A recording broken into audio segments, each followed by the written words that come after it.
ৰাজধানী চহৰ গুৱাহাটী মহানগৰীৰ লালুংগাঁও নন্দপুৰত নিশা বন্য হস্তীয়ে উপদ্ৰৱ চলালে। খাদ্যৰ সন্ধানত গড়ভঙা বনাঞ্চলৰ পৰা নামি আহিছিলে এটা হাতী আৰু সেই হাতীটো নামি আহিয়ে নন্দনপুৰ অঞ্চলত 5খনকৈ গেট ভঙাৰ লগতে দেৱাল ভঙা দেখিবলৈ পোৱা গ'ল।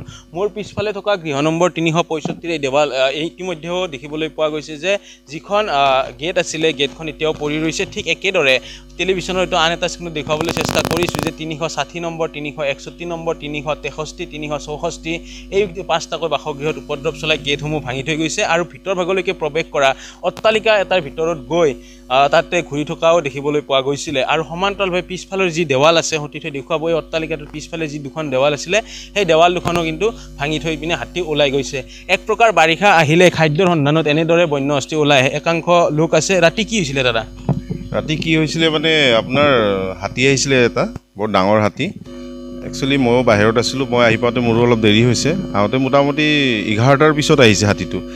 অহাৰ পিছত হাল্লা দেখিছোঁ মানে গেট ছেটবিলাক ভাঙি আছে। মানে একচুৱেলি হাতী আহে মানে কি এই কাষতে আমাৰ এটা প্লট আছে, তৰুণ চন্দ্ৰ তালুকদাৰ বুলি এজন প্লট কিনি থৈছে তেখেতে। গোটেইখন একদম হাবি জংঘলেৰে গোটেইখন আগৰি আছে। তাতে 2-এডাল মানে কলগছো আছে, এই কলগছ খাব আহে।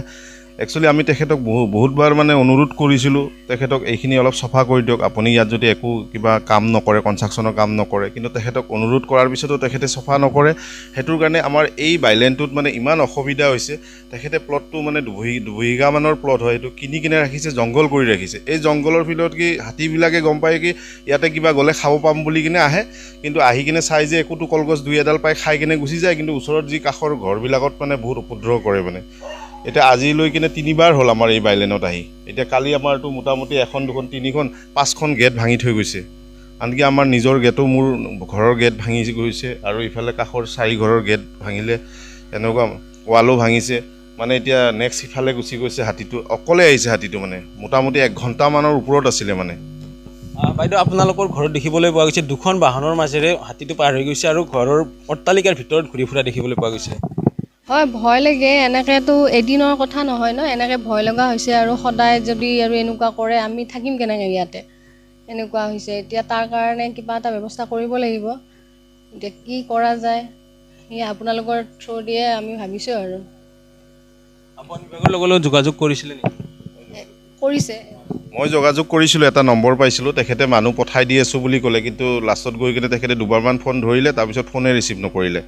কিন্তু নাজানো কিয় তেখেতলোকে ইমান লেহেম কৰে। কিন্তু ওচৰতে মহানগৰীৰ ওচৰতে আমি থাকোঁ, তাৰপিছতো তেখেতলোকে সোনকালে নাহে। কিন্তু ইয়াত মানুহ মৰি শেষ হৈ যাব, তাৰপিছতো বন বিভাগৰ মানুহ কোনো আহি নাপায়। কিন্তু এইটো একচুৱেলি চৰকাৰে অলপ নিৰ্দেশ দিব লাগে। আমি জালুকবাৰী সমষ্টিৰ হয়, CMৰ সমষ্টিৰ আমি ইয়াৰে বাসিন্দা হয়। আমাৰ এইখিনি জালুকবাৰী সমষ্টি পৰে। কিন্তু তাৰপিছতো মানে এতিয়া এনেকুৱা হৈছে মানে কোনো প্ৰশাসনে মানে একো মানে আমি হেল্প নাপাওঁ। মানে কাৰ্যালয়ৰ লগত যোগাযোগ কৰিছোঁ। আমি লখৰা যিটো আপোনাৰ লখৰা কণাত যিটো আছে তেখেতৰ লগত আমি যোগাযোগ কৰিছিলোঁ। স্থানীয় লোকে অভিযোগ উত্থাপন কৰিছে যে যিসমূহ ইয়াৰ স্থানীয় বন বিভাগৰ কাৰ্যালয় আছে তেখেতসকলৰ লগত যোগাযোগ কৰিছিলে, কিন্তু নাহিলে। এই যি পথছোৱা আছে এই পথছোৱাত এতিয়াও হাতীৰ খোজ আছে আৰু সমান্তৰালভাৱে এই ওচৰত থকা 3খনকৈ গেট উঠি থৈ দেখুৱাব যে এইসমূহ এতিয়াও হাতীৰ খোজ এই স্থানত আছে। আৰু এনেদৰে নিশায়ে গুৱাহাটী মহানগৰীৰ গড়ভঙা বনাঞ্চলৰ পৰা বন্য হস্তি নামি আহিছিলে খাদ্যৰ সন্ধানত আৰু নামি আহি লালুংগাঁও যি নন্দনপুৰ পথ আছে নন্দনপুৰ পথছোৱাৰ এনেদৰে 5খনকৈ যি ধৰণৰ গেট আছে, মুখ্য গেট ভাঙা দেখিবলৈ পোৱা গ'ল, দেৱাল ভাঙিবলৈ দেখিব পোৱা গ'ল। আৰু সমান্তৰালভাৱে এঘৰ লোকৰ অট্টালিকাৰ ভিতৰত প্ৰৱেশ কৰি অট্টালিকাত ঘূৰি থকাও দেখিবলৈ পোৱা গ'ল। যি দৃশ্য ইতিমধ্যে আমাৰ কেমেৰাত বন্দী হৈছিলে যে সেই স্থানত এই মুহূৰ্ততো হাতীৰ খোজসমূহ আছে। 2খনকৈ বাহন আছিলে, বাহনৰ মাজেৰে গৈছিলে। পুনৰ উল্লেখ কৰিছোঁ, ৰাজধানী চহৰ গুৱাহাটী মহানগৰীৰ যি গড়ভঙা বনাঞ্চলৰ সমীপতে থকা লালুংগাঁৱৰ নন্দনপুৰবোৰত এনেধৰণে নিশা বন্য হস্তি ওলাই আহিছিলে। বাৰম্বাৰ স্থানীয় লোকে বন বিভাগৰ লগত যোগাযোগ কৰিলে লখৰাত থকা দক্ষিণ গুৱাহাটী বনাঞ্চলিক বিষয়া কাৰ্যালয়ৰ লগত, কিন্তু তেখেতসকলৰ পৰা সঁহাৰি নাপালে। তাৰ পিছত আপোনালোকে নিজে হাতীটো খেদি পঠিয়ালে নেকি? হয়, আমি অলপ মানে কাষৰে এজনৰ বিল্ডিঙৰ ওপৰত উঠি আমি আৰু অলপ হাল্লা চাল্লা কৰি আৰু আমি সেই হিচাপত আৰু তেখেতে আস্তেকৈ ইফালেদি ৱাল চোৱাল ভাঙি ওলাই গ'লগৈ। মানে ওলাই গৈ কাষতে আৰু সিফালে ভাড়াঘৰ আছে, কটকীপাৰাৰ ফালে ওলাই গুচি গ'লগৈ। যাৰ পিছত আৰু ইফালেদি শুনিছোঁ তাতে কটকীপাৰাত মানে ভাড়াঘৰৰ সেই কিবা ঘৰ চৰ অলপ ভাঙা শুনিছোঁ। সিফালে কি হৈছে এতিয়ালৈকে আমি গম পোৱা নাই। মানে কি ৰাতি অলপ শুওঁতে আমাৰ দেৰি হ'ল, সেইটো কাৰণে এতিয়ালৈকে খবৰ ল'ব পৰা নাই। অকল নন্দনপুৰে নহয় আৰু কটকীপাৰাতো এনেদৰে বন্য হস্তিয়ে মদনবৰ পথতো এনেদৰে উপদ্ৰৱ চলোৱা বুলি তেখেতসকলে উল্লেখ কৰিছে। বাৰিষাৰ লগে লগে এতিয়া বন্য হস্তিসমূহে খাদ্যৰ সন্ধানত তললৈকে নামি অহা দেখিবলৈ পোৱা গৈছে। আপুনি বিচৰা বাতৰি পাব কেৱল নিউজ 18 এপত। নিউজ 18 এপ ডাউনলোড কৰিবলৈ স্ক্যান কৰক এই QR কোড।